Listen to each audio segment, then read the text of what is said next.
Kita bawakan rakan tugas kita yang awal pagi sudah bersiap sedia, saya kira di pintu 2 Istana Negara pada ketika ini. Syazwani, apa yang boleh kita jangkakan? Kalau saya lihat sedikit frame Syazwani ini agak jauh dari pintu 2 Istana Negara ini. Awal Syazwani nak pergi menghadap. Ya, Hakim dan Najib. Seperti anda boleh lihat di belakang saya ini, saya kini berada di pintu 2 Istana Negara yang mana kebiasaannya kalau media membuat liputan, pastinya mungkin lebih dekat sedikitlah untuk mendapatkan pergerakan masuk pemimpin-pemimpin politik, terutamanya melihat kepada keadaan semasa. Kalau kita lihat ketika ini, pastinya terarah kepada pilihan raya umum ke-15, keputusannya yang dah pun diumumkan awal pagi tadi. Dan kami juga sebenarnya cuba masuk melalui pintu 1, tetapi semuanya perjalanan pintu itu ditutup. Saya kira bagi memudahkan proses laluan masuk, mungkin sekitar tengah hari nanti menjelang ke petang, kerana difahamkan mungkin pergerakan besar major movement itu mungkin akan berlaku pada sebelah tengah hari ke petang, tapi ia pastinya tertumpu kepada keputusan rasmi yang diumumkan awal pagi tadi yang menunjukkan seperti yang Hakim dan juga Najib bincangkan bersama dengan Prof Siva awal pagi ini, yang mana tiada satu pun gabungan parti utama di negara ini dapat membentuk kerajaan secara peribadi kerana tidak mencapai jumlah majoriti, iaitu 112 kerusi itu. Dan kalau kita nak recap kembalilah, mungkin ramai yang orang kata tertidur kot kalau tunggu keputusan SPR itu yang diumumkan sekitar awal jam 5 pagi tadi, yang mana keputusan yang diumumkan oleh pengerusi Suruhanjaya Pilihan Raya sendiri SPR Tan Sri Abdul Ghani Saleh menunjukkan Pakatan Harapan mendahului dengan 78 kerusi, diikuti dengan Perikatan Nasional 73 kerusi dan juga Barisan Nasional 29 kerusi. Sementara di sebelah Borneo, Gabungan Parti Sarawak atau GPS yang dipimpin oleh Tan Sri Abang Johari Tun Openg mempunyai 29 kerusi, diikuti dengan Gabungan Rakyat Sarawak GRS yang memperoleh 6 kerusi dan Parti Warisan 3 kerusi. Namun tanpa kepastian yang jelas ini terdapat kemungkinan berlakunya hang parlimen. Tapi itu yang berlaku ketika ini. Parlimen itu tergantung dan pastinya kita menuntut jawapan untuk akan ada kerajaan yang ditubuhkan sekurang-kurangnya at least orang kata hari ini, untuk memastikan esok hari Isnin satu hari yang baru. Pastinya banyak lagi major movement yang perlu berlaku pada esok.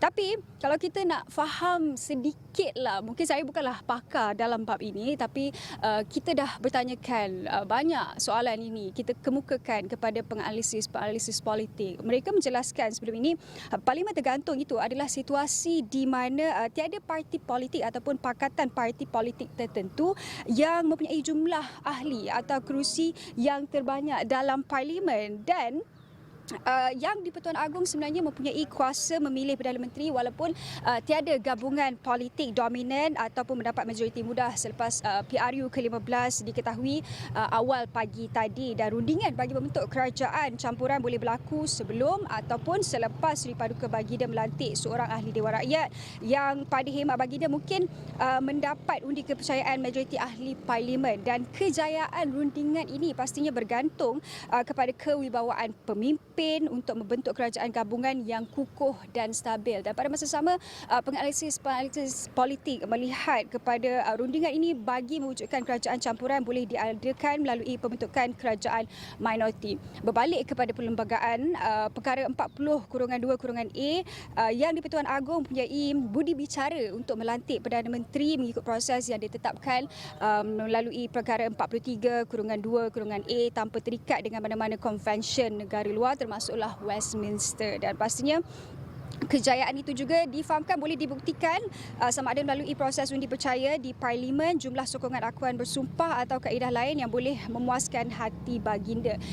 Dan pastinya inilah tumpuan kami pagi ini. Kami berada di Istana Negara akan bawakan sekiranya ada mana-mana major movement.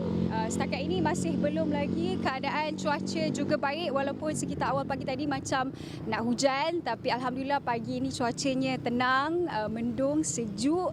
tak nampak lagi matahari, pastinya kami akan terus bawakan perkembangannya. Kalau kita lihat pintu ketika ini masih lagi ditutup. Ini keadaan semasa, tiada lagi seperti yang saya katakan tadi, major movement itu tiada, melalui pintu 1 juga masih lagi tiada. Tapi jangan risau, Najib dan juga Hakim, kami akan terus bawakan perkembangannya dari sini, dari semasa ke semasa. Mungkin kalau kita nak faham dengan lebih jelas berkenaan dengan Perlembagaan Persekutuan, bagaimana pemilihan kerajaan campuran ini, bagaimana pemilihan Perdana Menteri itu nanti, mungkin soalan itu boleh kita ajukan kepada Prof. Siva yang berada di studio pagi ini. 2 hari beliau berada bersama dengan kami.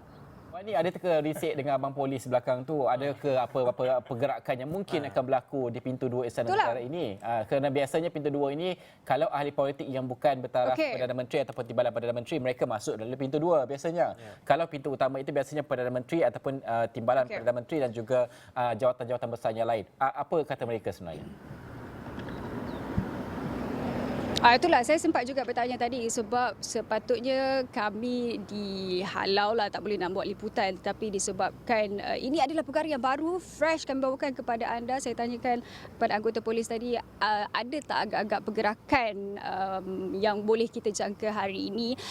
Mereka katakan seperti kelazimannya, kita tahu SPR akan mempersembahkan keputusan pilihan raya itu kepada Yang di-Pertuan Agong. Mungkin itu juga boleh kita jangkakan. Saya bertanyakan soalan, adakah SPR akan melalui pintu ini?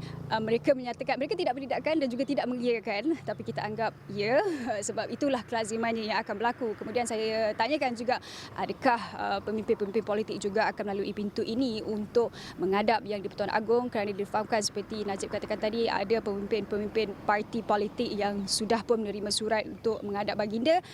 Jadi itu sedikit gambaran pergerakan yang mungkin akan berlaku hari ini. Tetapi waktunya bila, kita juga masih belum pasti perkara itu, Najib. Okey, terima kasih Syazwani kerana bawakan perkembangan tersebut. Syazwani terus kekal di pintu 2 itu. Ada soalan lain ke? Tak, sebab saya nak cakap, Najib tahu selok-belok kat mana tempat masuk pintu 2 sebab dia antara penunggu di pekarangan di hadapan Istana Negara tu. Sunburn itu pun selaras matahari masih belum hilang lagi sampai sekarang. Masih lagi. Sebab tu Syazwani dah pakai hand socks tu. Itulah sempat. Socks dah siap, sunblock dah siap.